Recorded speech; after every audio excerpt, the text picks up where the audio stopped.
Olá pessoal, sejam bem-vindos a esse bate-papo. Meu objetivo aqui é falar com vocês sobre a importância da gestão estratégica. Nós temos ouvido falar muito nos últimos tempos, nos últimos anos aí, de revolução industrial, de gestão 4.0, de indústria 4.0 e esses termos, gêmeos digitais e várias coisas.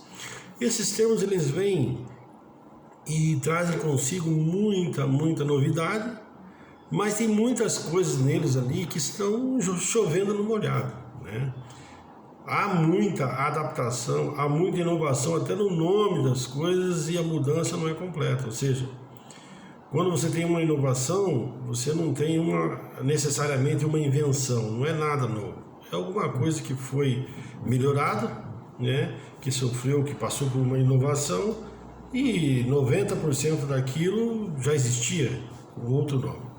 Acontece que muitas das coisas que já existiam, mesmo que fossem com outros nomes, não chegaram nem a um nível de maturidade mínimo e já passam por mudanças. Ou seja, as pessoas não assimilaram nem sistema de produção, certo?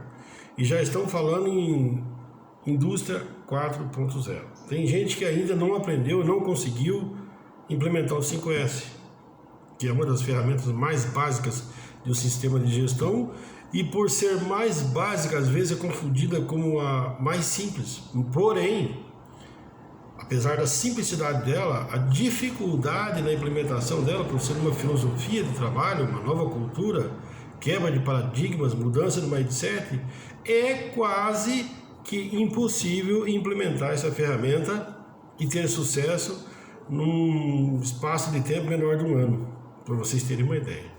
E mesmo sem ter conseguido passar por essas fases de implementação de ferramentas tão simples, tem gente falando de boca cheia de indústria 4.0. Bacana, legal, não sou contra novidade, não sou contra inovação.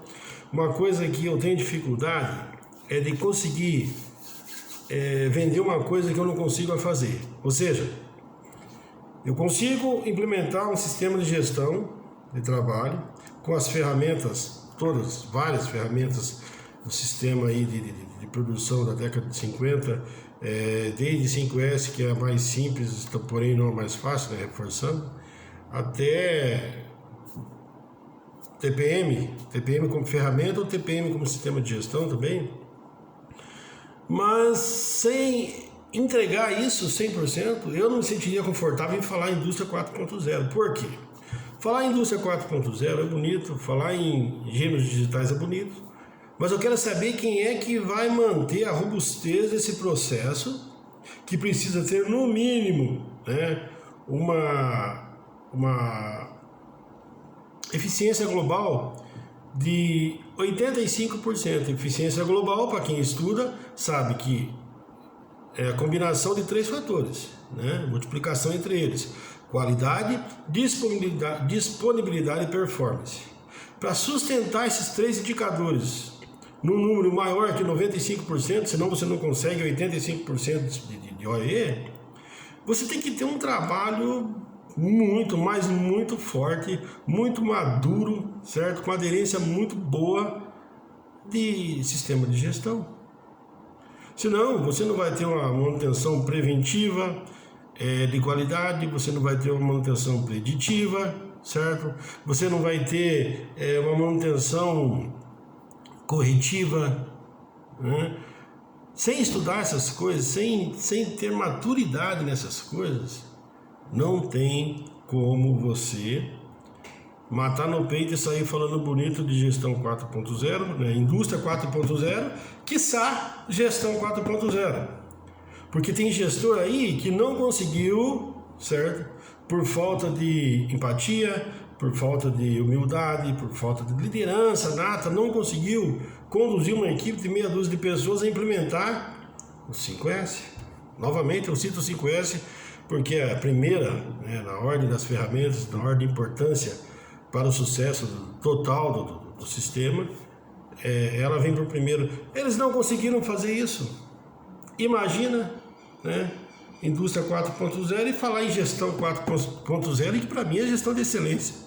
Seria gestão de excelência. O cara não pode... Um cara, para mim, que fala em gestão 4.0, ele tem que ter total domínio, se não total, um grande domínio da ferramenta de feedback, por exemplo, as fases do feedback, desde a aceitação da pessoa que ela está errada, isso tirando isso da própria boca dela, ouvindo ela, orientando ela que isso não está correto e ela concordando, assumindo a postura de que realmente tem interesse em mudar, que vai mudar, ela sugerindo qual poderia ser a mudança, né? E no fechamento de tudo isso, a última parte, que seria o fechamento do feedback, sentar para analisar, para ver se houve realmente a mudança.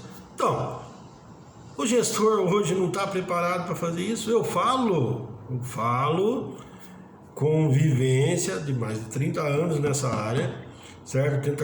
Tendo acompanhado vários gestores, vários líderes, e vou dizer para vocês, eu consigo contar nos dedos de uma mão só os gestores bons, certo?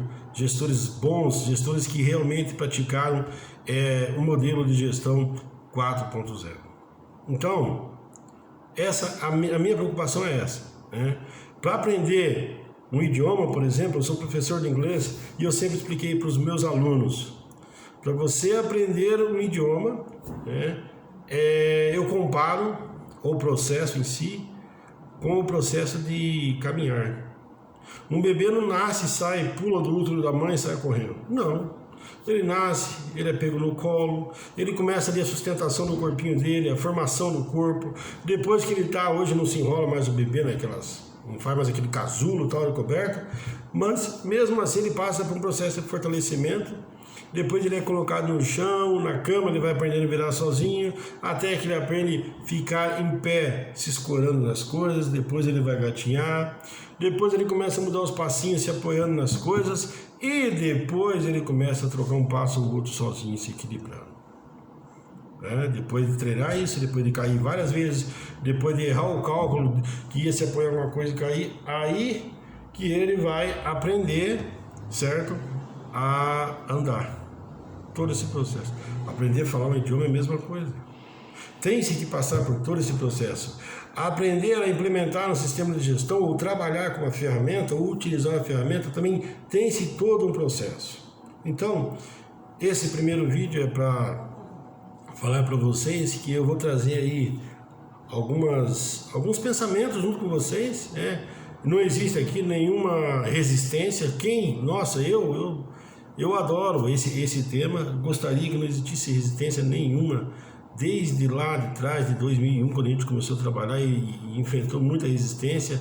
Eu tive que quebrar muito paradigma, quebrar muita resistência para poder ter sucesso na implementação de várias coisas que foram implementadas nas multinacionais onde eu trabalhei, em algumas empresas nas quais eu presto consultoria. Então, assim, eu não seria a pessoa que estaria resistindo a essa mudança. O que eu não gosto, certo, é que vendam coisas que vão ser quase que impossíveis de entregar se não estiver preparado.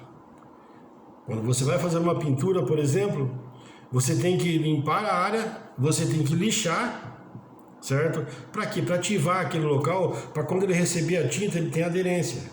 E assim funciona o treinamento, assim funciona a aprendizagem. Se não tiver uma preparação, esqueça, não se tem sucesso. Ok? Aguardo vocês para os próximos vídeos e muito obrigado pela sua atenção. Vamos aprender junto, porque, como diz Cora Coralina, feliz daquele que ensina o que sabe e aprende o que ensina. Um abraço a todos. Fiquem com Deus.